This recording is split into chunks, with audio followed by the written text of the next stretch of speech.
Ang tubag nato sa Salmo nag-ingon, ang makagagahom nga Dios ania uban kanato, ang Dios ni Jacob mao ang atong dalangpanan. Sa una sang pagbasa gihisgutan dinhi nga dunay tubig nga nagdagayday gikan sa tuong bahin sa templo or the east side sa silangan. O kining maong tubig nagsigig agas na nag-anam og kalawom hangtod nahimo nagyong suba. Nya matod pa diri sa unang pagbasa, ang tanang kahoy nga connected aning maong tubig magsigig pamunga, makaon ang ilang bunga, unya tambal ang ilang dahon. Pasabot mahimo silang mapuslanon. O kining maong tubig, mga igsoon, mao ni si Jesus. Unya ang atong baha kaning gitawag og linaw sa makaayo nga tubig, mao ni siya ang atong 7 sacraments. Kay kanang gitawag og naabli nga tuong bahin sa templo nga naa nag-agas ang tubig, mauna siya ang kilid ni Jesus nga gidugsak sa bangkaw og niagas ang dugo og tubig. Nauna to di ba ni naalagi na ano na sama din ni ani lingay mong tupad ina sugot kag dugsakon imong tuong kilid, sugot ka ang dugsakon ba? Okay ni mo? Dili. Wa mo'y ayong. Pagbunyag nato, muratag mga kahoy nga gitanom diha ni ining maong sapa. Kay niambit naman ta sa nagbaha nga grasya sa kilid ni Jesus. Ako nang gikaingon, mao ni ang 7 ka sakramento. Nga ang unang sakramento mao ang bunyag.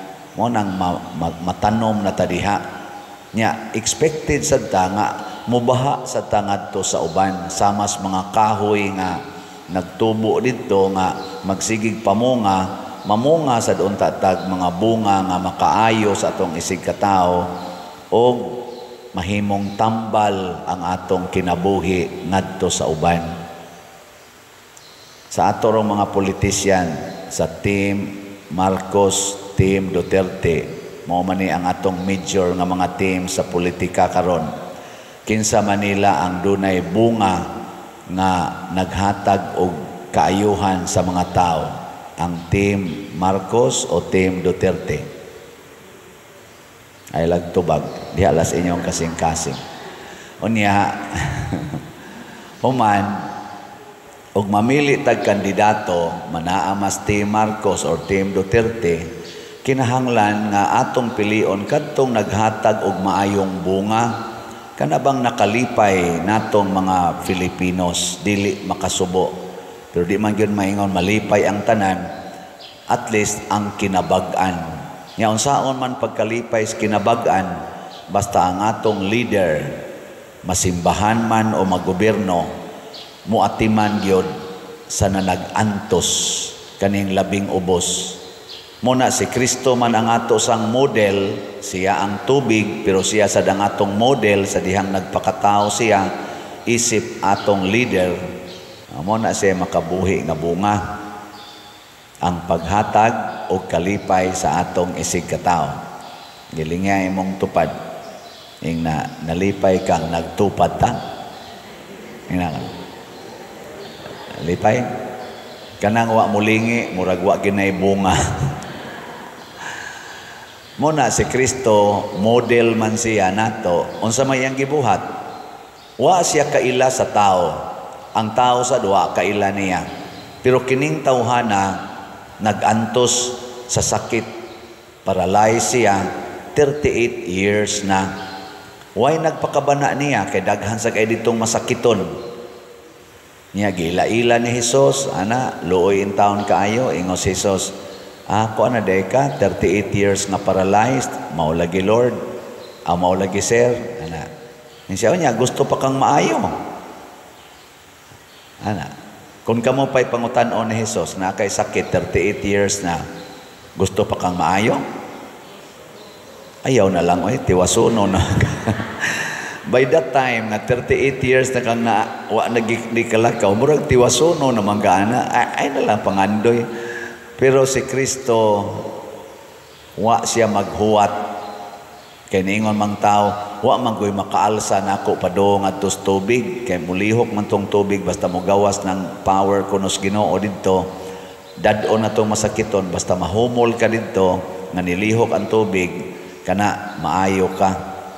Siya, maunhan naman siya, maalihan, mandigit siya katos maus tubig. 38 years na siyang gasigig suway-suway, ana. Looy, no? Kitang mga Filipinos, pila nakakatuig na nag-antos ta aning atong hunger. Kita ba mga Filipinos? Akong nadunggan, gasugod ni atong Marcialo, nadaghan kay tag pag-antos din sa Pilipinas, maubita tong siging demonstration, hangtod nag-people power. Kanus aman tong nag-people power ta? 1986. Ana. Gikan ato hangtod karon pila na katuig.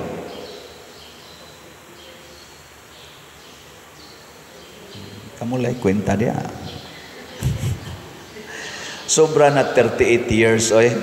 So ang Pilipinas karon gaantos og maayo sa kagutom, sa kalisdanan, unemployment, ana mo na mangita tag mga leader sama ni Jesus nga mutan-aw sa kalisod.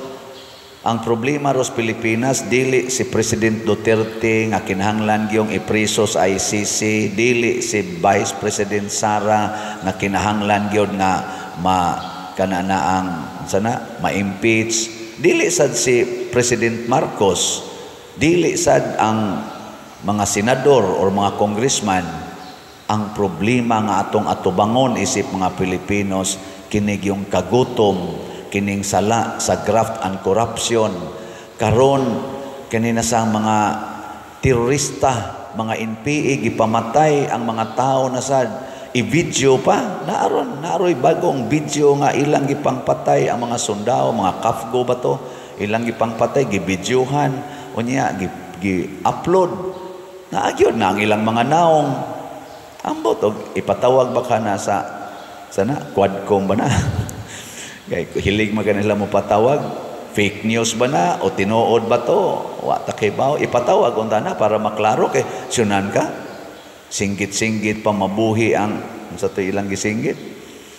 Nanay na kaning bisyo, kaning drugas karon na porti na sad, nanay na nag-video samtang nagsuyop sila ila ng himuong content sa ilang TikTok, sa ilang Reels. Prostitution, mga sala kini nga social sins nga mo'y problema gid nato kanig yung ingon ana labi na ng graft and corruption nangawagtang atong kwarta perting dagku ang kwartang nangawa ganita kay bawog hain gigamit gyud to nya pun-an dayon aning atong mga nangadaot nga environment mo nang kusog na kay ta mo baha karon flash floods nya pay linog nya pay bulkan nga nibuto. Dili tao ang ato rong problema kung dili kahimtang og ang ato untang pilion mga tao, mga leader sama ni Jesus mutan-aw sa tinuod nga kalisdanan, dili magsigig pangaway sa iyang isig katao. Dinhi sa atong ebanghelyo si Jesus giayo niya ang masakiton. Tan-awa ra gud ang ilang mga leaders, ang leaders sa mga Hudiyo nasuko nganong giayo sa adlawng ipapahulay. Pagka mga buangon. Si Jesus nga mo'y nagtabang sa tao nga masakiton, ila na sa noong gustong patyon, kay nganog yung nisupak sa balaod sa adlaw ng ipapahulay. Usahay, masubraan ta ka legalistic, dili na hinuon ta ka kita sa tinuod nga problema. O para nako mauni na hitabo karon sa atong mga gobyerno, sige silang ginukuray ana siging hearing diha gagasto ra bata ana nya kana ra bang ilang gigastos hearing ang ato ra sa nang buhis Nya wa gyud ma-address ang atong tinuod nga mga problema. Dili tao ang atong problema karon, pero kay wa man gi-address ang tinuod nga problema, dunay mga tao nga mipasamot sa atong problema. Mga leaders ra ba ni sila? Nya nang-apply ra ba ning uban ani og pa-re-election? Unsa man i-re-elect nato sila o dili? Kita nalay mag-igo. Muna mamalandong ta atong ampuan nga makakita tag mga leaders nga motabang gyud sa atong kalisod. Dinhi sa atong parokya unsa may tabangonon dinhi karon? Kusga. Kana nahibaw mo day mo nga slots ang atong problema. Unsa may buhaton ninyong naay mga naamoy tuburan sa tubig, inyo naamoy kwarta diha 100 pesos. 100 pesos ramani nasay 500. Unsa may inyong buhaton sa atong slot? Paliton. Ana. Ikaw niya pader kay maglisod na sad mi dire. Di lagi mo maglisod kay sama sa kahoy nga natanom sa kilid sa suba, dili mohonong ang pagpamunga.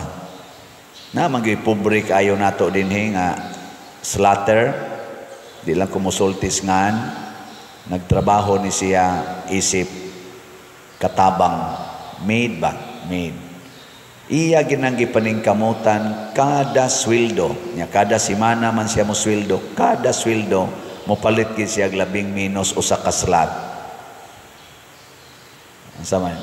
Sokol mo ani? Dugay-dugay na gid ni siya. Og nahimo gid na siyang consistent. Muna salamat kay sa ato mga slaughters. Mao ni ang ato karong update sa atong slots.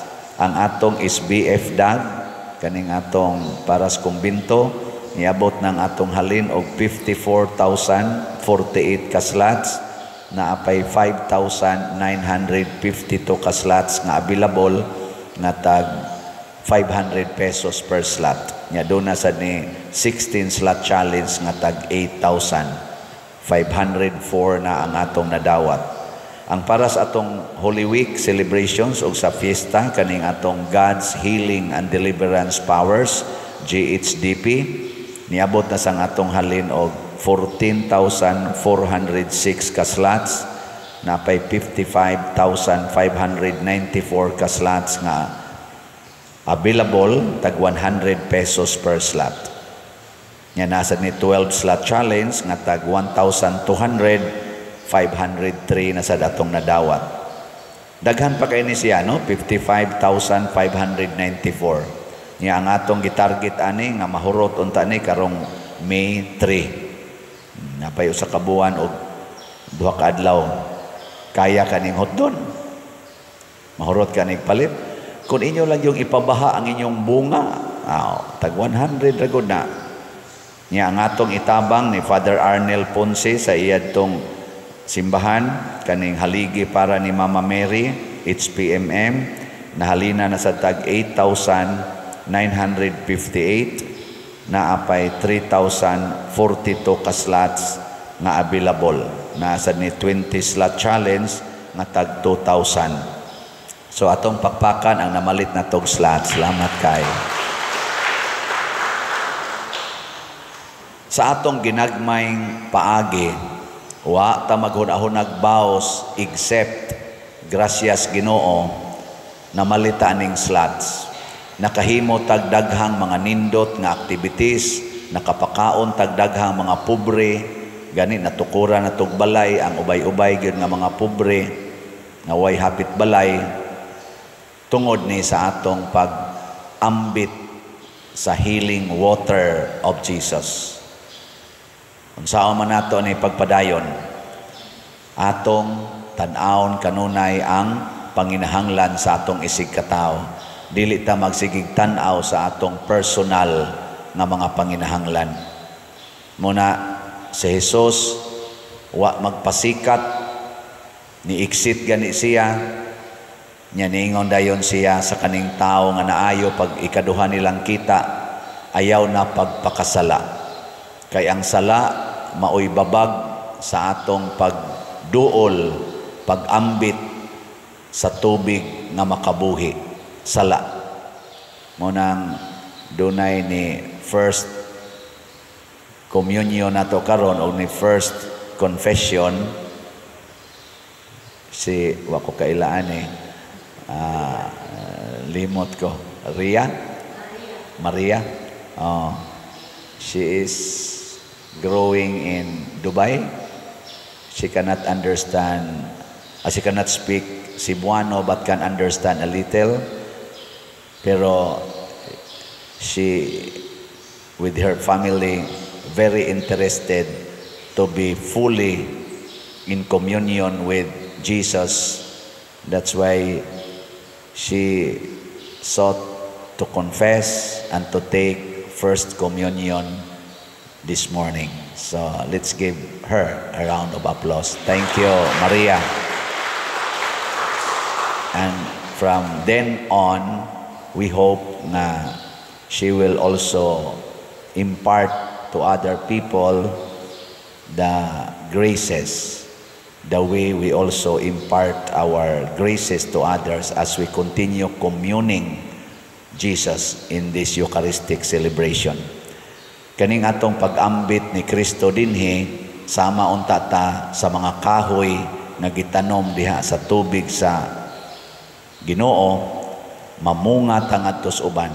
Usa ni ana pagpamalit og slots. Ikaduha, ang pagpili og mga nasudnong leaders karong panahon sa eleksyon. Sa Dios non gyud nga pagpili. Di ta magpadaog ang mga kwartang ipanghatag, dili ta magpadala ang mga influensya nila sa atong kinabuhi. Tan-aw nato unsay ilang gihimo para sa atong nasod. Unsa sila ka committed nga mo sumpo niini karong nag-anam na gyud ka kuyanap nga mga sala sa atong nasod, labi na gining terrorism, killings, kaning mga bisyo, graft and corruption, drugas, o mga kaning pagkabakako na sa atong katilingban o pagka-immoral sa kadaghanan nga ila nang ipagarbo ang ilang mga bisyo na kaniadto ikauwaw nato, kaniadto dakong krimen ang maong butang, pero karon ila nang i-reels sa dihaan ng social media. Duna unta tay mga leaders nga mosumpo ani, apan kana mga leaders nga muralagwa o dili gani ganahan mo hisgot ani, di gani mo condemn ani, ato gyud ang papahuwayon lang usa, kay they are not needed at this time. Mangita tag leaders nga Christ-like.